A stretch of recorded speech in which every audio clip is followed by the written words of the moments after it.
For today's gala, mga sweetie pie, isinama ko ng kaibigan ko para mag-place ng order ng birthday cake para sa anak niya.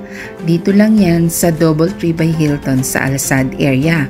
Ang name ng pastry shop niya ay Leilati.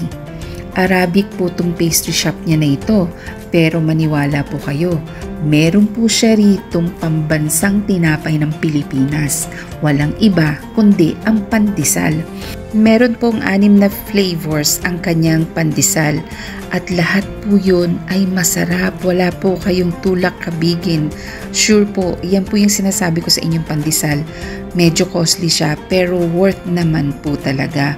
Meron din po siya ritong hopya, meron din pong mga filling yung hopya na yan. At meron din siya ritong Spanish bread na talagang melts in your mouth po at hindi po siya gaanong katamis. Meron din naman siya rito na plain pandesal lang. Nagko-customize din po sila ng mga cake at for sure winner din po ang lasa nun. Ayan po yung tinatawag nila na high tea. Consist po yan ng different pastries. Sobra pong sarap. Kailangan nyo pong masubukan para po maniwala kayo. Kaya, bisita na!